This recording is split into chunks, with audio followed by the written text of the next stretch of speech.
Alors, nous voici partis donc pour un autre test sur la table S, toujours en 6.7.77, donc de DJI Go Ground Station.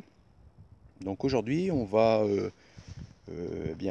analyser, voir, tester cette nouvelle fonction qui est le POI. Alors, pour aller dans cette nouvelle fonction, donc déjà on va démarrer la télécommande.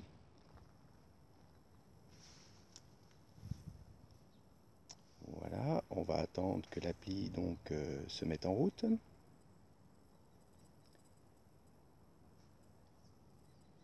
Ce qui serait tardé.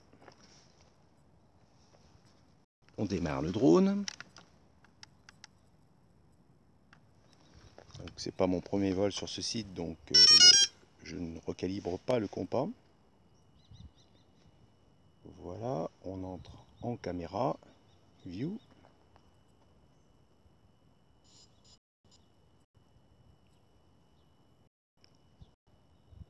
Voilà. Donc la carte satellite du lieu s'affiche. Et on va décoller.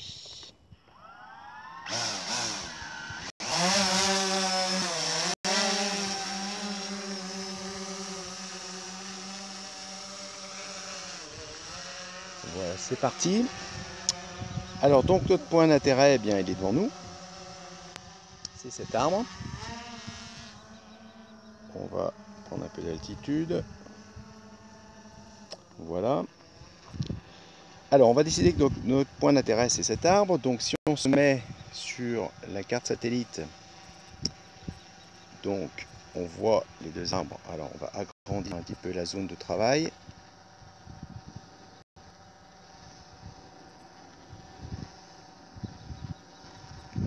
Voilà. Ça me semble pas mal. Donc on va positionner le drone au-dessus de l'arbre. Donc on va choisir le premier.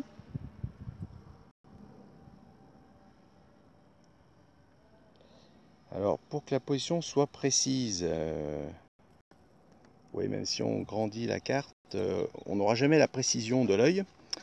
Donc on va mettre la caméra, on revient sur cet écran, et là on va mettre notre pointeur sur l'arbre. Voilà. Donc on décide que cet arbre c'est notre point d'intérêt.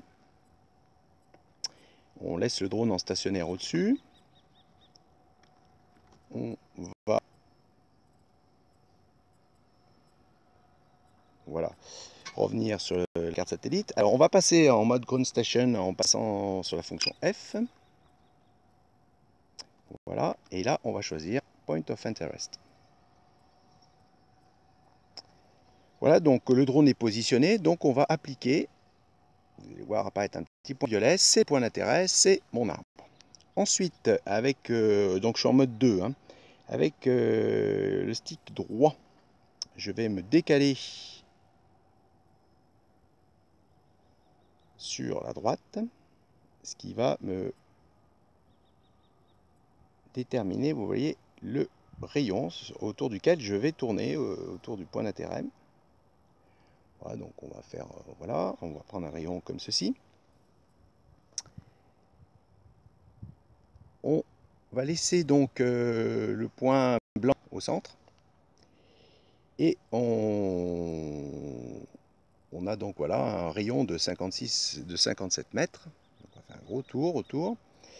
On va positionner la caméra comme ceci. Et puis on va donc, altitude donc 45 mètres, l'altitude est la bonne, elle est la même affichée que celle en bas. On va donc décider de faire un tour automatique, donc clockwise, ça veut dire dans le sens des aiguilles d'une montre. Alors on déplace le point blanc, et vous voyez que plus je déplace vers l'extrémité gauche, plus la vitesse augmente. Donc on va se positionner sur 5,9. On fait start. Le drone va se mettre dans la direction, on va regarder le point d'intérêt. Je remonte ma caméra pour être bien dessus. Et voilà, donc là je ne touche rien.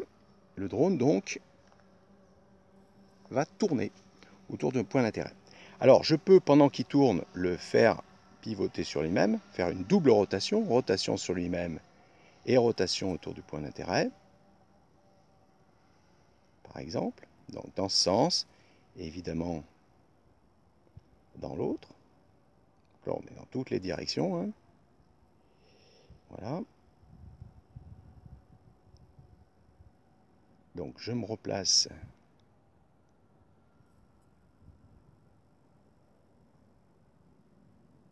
comme ceci. Voilà, donc là, il tourne dans le sens des aiguilles d'une montre. On peut bien sûr, pendant qu'il tourne, le faire tourner plus vite, augmenter. Là, je suis à la vitesse maximale. Hein. Je pense, oui, 10 mètres par seconde. Voilà.